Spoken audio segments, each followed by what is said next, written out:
Hi everyone, Simon here from Be Sober. I'm really excited to have Katie with me from SoberLove. Hi Katie. Hi, how are you? Yeah, I'm really well, thank you. Thanks so much for joining us today. Thank you. So for any of the Be Sober members who haven't heard of SoberLove, perhaps you could tell us a little bit about what SoberLove is and a little bit about the history of it.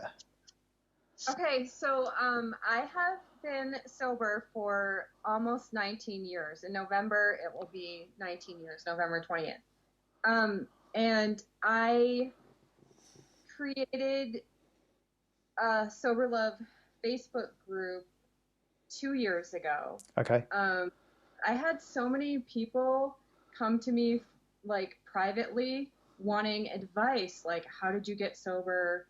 How did you do this? I'm really, really struggling. I mean, people that you would never, ever, ever think are having a problem. Yeah, It's crazy. So I was like, you know, I want to make something so these people can have a place that's safe where they can feel supported if they're like in that area where they don't know if they have a problem or if they need help or whatever, they could have support. So I made the Facebook group. I made a video telling my story and I put it on YouTube because I felt like that was something that I could also give to people, that they could watch like privately on yeah, their own and take it all in instead of me telling them like, here's what I did and here's what you should do and like putting them on the spot, you know? Because it's hard. The beginning is really, really hard and you kind of have to like ease into it and get sure. accustomed to the idea, you know? So I made that video. I also made an Instagram, Sober Love. I, on my Instagram, I share a lot of naturally occurring hearts. Like I found like a heart in the clouds and a heart in a watermelon and a heart on an apple. Yeah, sure. I So I think I started, was, yeah, I saw one in a vegetable recently. Was it a courgette or something like that? Yeah, I saw it. yeah, like I just started seeing those all the time. And like I felt like there were little signs of just love being everywhere. And I really feel like that love played a huge role in me getting sober. So I started sharing those hearts on my Instagram, and then people started sending them to me.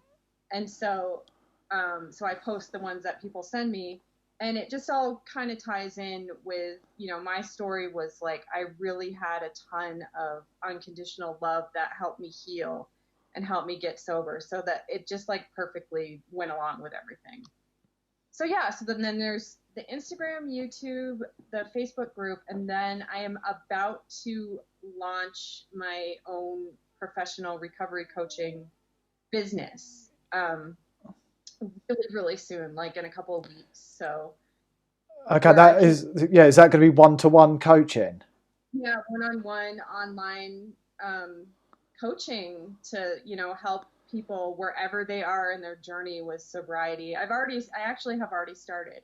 So that's something I've been wanting to do like forever. So I'm really, really, really excited Wow, about yeah, that. fantastic. I mean, I'm sure you, Yeah. I mean, that's a really great service to be able to offer people as well. And I'm sure, again, if we share this video with everybody, I imagine the Be Sober members can connect with you and find out more about that. Yeah. So that's all. Yes. Um, so, in terms of in terms of sober love, that you've obviously got, a couple of thousand followers. I saw your YouTube video, the "How Did I Get Sober" video had like 20,000 views, which is incredible. So I'll share a link to that as well because I found that really inspirational. The way you shared your story and the sort of, some of the tips you gave in there were fantastic. You, Oh, you mentioned at the beginning it's hard, and a lot of people say that to me as well. What would your kind of tips be for perhaps somebody who's just thinking about changing their relationship with alcohol or drugs? well, I think that I mean, for me, I went back and forth and back and forth and back and forth with Yeah, it because I knew I had a problem from when I was like 18 years old. And it was terrifying to me, Yeah. terrifying, because I just associated sobriety with like punishment and boredom Boring. Yeah. and like being punished the rest of your life. So it was, for somebody just starting out, I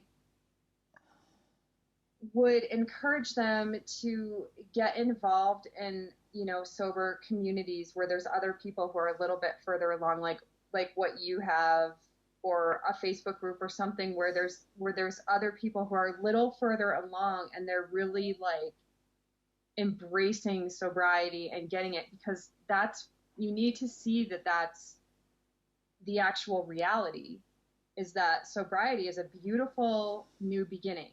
It's it's difficult, but it's actually a wonderful way to live your life, because that was the biggest like mental hurdle for me. Um, so yeah, there's that, and then there's just like, you got to make a decision, and it has to be no turning back. Like it has to be, okay, this is it. I'm getting sober. This isn't working for me. And then it's like, you you get in the car and you pull out the rear view mirror and you just throw it, it's gone. It's no Absolutely. Yeah. turning back. Like that's how it has to.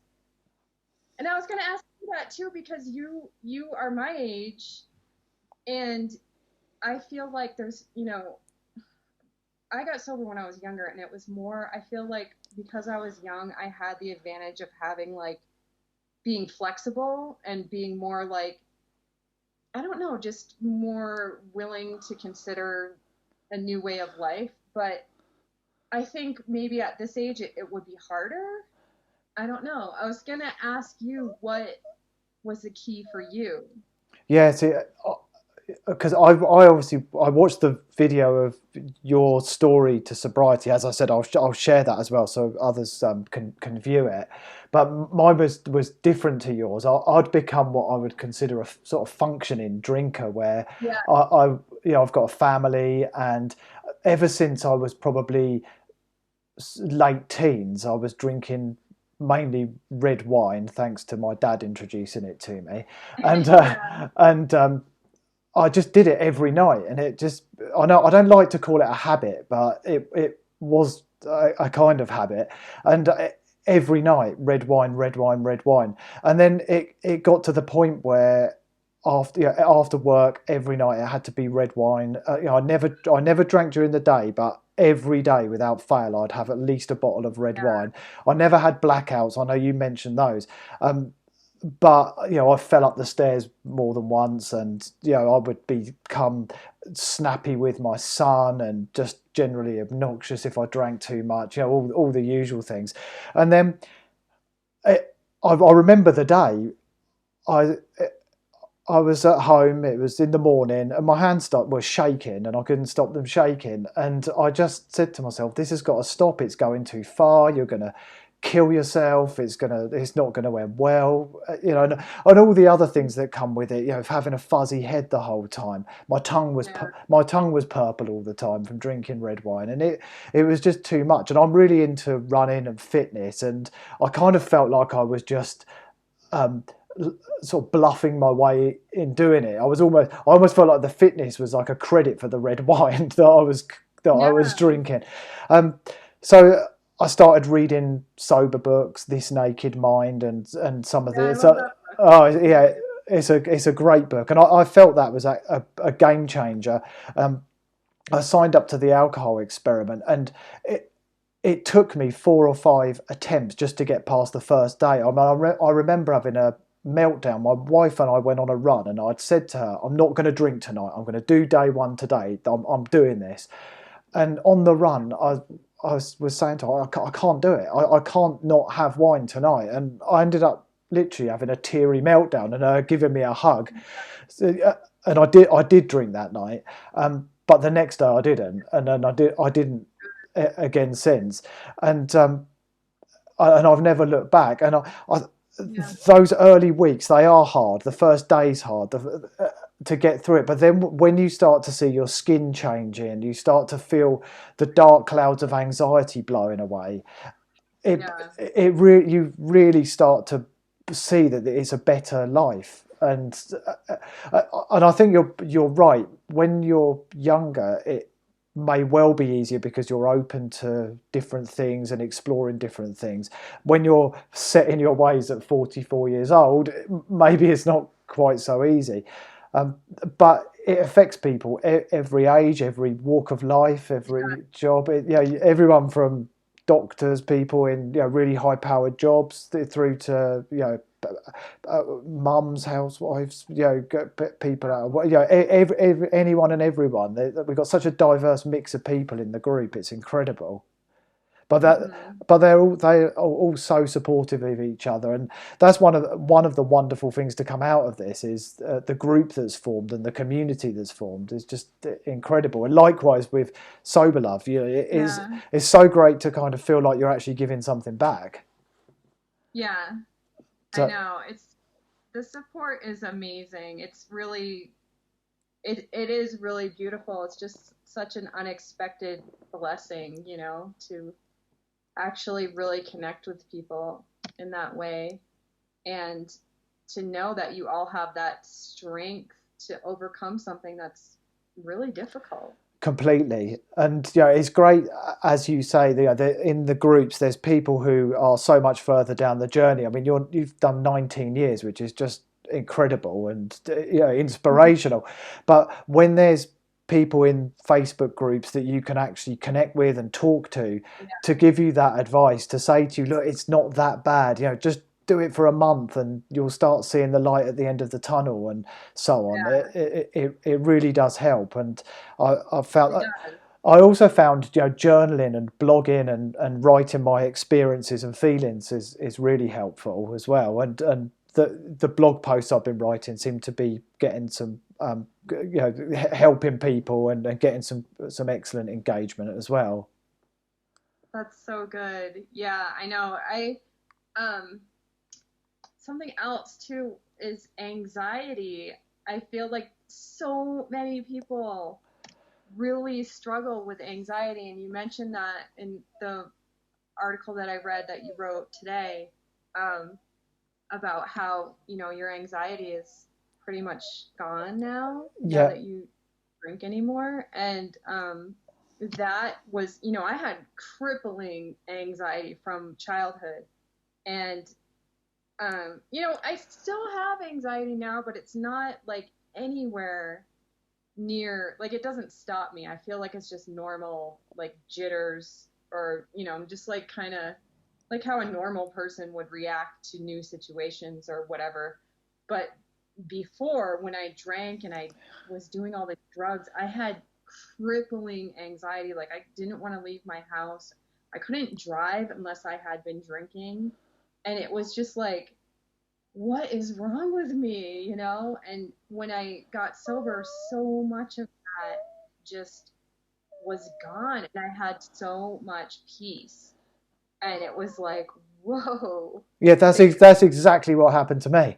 Exactly that. I mean, the best way I describe it is like the anxiety was like dark clouds all over me, and I couldn't shift them. And I tried everything from meditation to CBT, like sort of hypnosis, all sorts of things. And Wow. lo and behold, the answer was actually in the bottle, but not drinking Yeah. it, stopping drinking what was in the bottle. And yeah, again, it was a couple of weeks into sobriety, and I started to feel it shifting and feel the anxiety going. But what I've shared this on another post, but I find it incredible that the number of people who go to the doctor about anxiety or go to health professionals about it, and they don't get asked how much are you drinking, or they don't recommend, well, stop drinking and see if that gets rid Yeah. of it. And Yeah. Um, I actually, when I was in college, I was seeing a psychiatrist, and he did ask me about how much I was drinking, wow, and he was like, you need to stop. And I dropped out of college to go to rehab. So, like, I mean, I knew there was an association there because my mom also is was an alcoholic and had really horrible anxiety too. She's actually sober now. She got sober 2 years ago. She's 74. So Wow. it's never too late. No, it's never too late. Never too late to start. But yeah, anxiety is huge. It's huge. Like they just go hand in hand, because it's a vicious cycle. The more anxious you get, the more you feel like I have to drink, and then it is a vicious cycle, exactly like everybody says. And I just think it's like so many people are really struggling with it, and especially behind the scenes, like people you don't aren't aware of are really really struggling, behind closed doors. Yeah, I totally agree. One of the things that I found really interesting on my own sober journey was as the kind of months have gone by, I shared sort of more and more. Well, I shared with more and more people that I'd stopped drinking. And of course, I'm really enthusiastic about it, and I want to tell everybody this wonderful thing, like I've discovered God. And Yeah. but not everybody was as enthusiastic as I was about it. And I got some adverse reactions from a few friends, and one in particular was posting sort of pictures of when we used to go out drinking and things like this on Facebook to remind me. And I kind of took a step back from that and just thought, maybe you're sad at losing a drinking buddy, but Yeah. maybe you've got your own issues with what you're drinking and don't like that I've kind of shone a light on the whole subject. And I found that, quite a lot of people were really positive about it, but it was probably a kind of 50-50 split. It is. And it's another challenge, if you said to somebody, I'm giving up smoking or I'm stopping taking crack cocaine, they'd all be, oh wow, fantastic, good for you. But you say you're stopping drinking, and you're the party pooper, you're the I boring know. guy. It's I know. You're like this goody two shoes. And yeah, I've experienced that too. Most people, when you talk about alcohol, if they drink, they're thinking, what does this mean for me? How does this affect Yeah. me? What does this say about me? Like, they're not thinking like, oh, how can I support you? They're thinking like, do I have a problem? Like, just in my experience, that's how a lot of people react. It's like, are you judging me? Are you saying something about me? It's about them. Like, they think that because you're saying I don't drink anymore and I don't want to go, I don't want to go out, or I don't want to go to this party or whatever, that they're it's a judgment on them. But that's them, and that's their issues. And Ex- it's hard though. It's hard, especially in the beginning, because I was like that too. I was like, yeah, like, woohoo, I'm sober, I finally did it. And not everybody was feeling that with no. me. Or they were like, well, yeah, you really needed to get sober. You really had a problem. I'm like, thank you. Thanks. So, yeah, it's interesting, Yeah. but it comes with the territory. It really does. Yeah, and it makes it harder. What I was saying to my wife a few days ago, another friend of mine has always said when his son turns 18, how he's going to take him to the pub and buy him his first alcoholic drink. And okay, I'm not sort of being judgmental about it, but I kind of think, well, you wouldn't take him to the tobacconist and give him his first cigarettes. And Right. but the great thing is, I don't know if you've seen in the media, certainly here in the UK, apparently now a third of young people are choosing not to drink, and it feels like the tide is starting to turn. I think so. I really do. That's awesome about, yeah. How old are your kids? I've got one. He's 13. He's 14 next month. Oh, okay. Yeah. Mine are younger. So mine are 5.5 and 2.5. But I do worry about that, like the teenage years, because I think I drank, the first time I drank was 12, 12 or 13. So, but to hear that there's, young people choosing not to drink, and because it's like, it's a lot more like out in the open, a lot more sober people are just open about it, that is awesome that the tide is turning and that, it's becoming like a thing that a lot of people are doing and trying out, so Yeah, well, hopefully sober will be the new cool. yeah. I know. I seriously, because it's it's a huge issue still. Like it's crazy.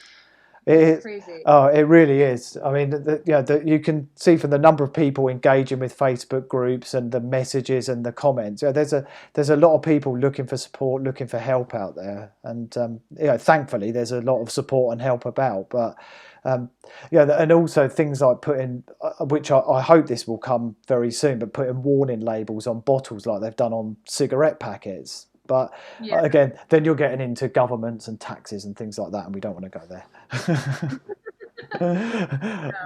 Okay, well, But go. but still, you're right though, because there was a time when smoking was like not considered this, evil, toxic, horrible thing. But now it is, and now it's like people can't smoke because like here you could smoke anywhere. Yeah, You could smoke like at school, like in planes, in the donut Dunkin' Donuts, like everywhere. I remember people smoking everywhere.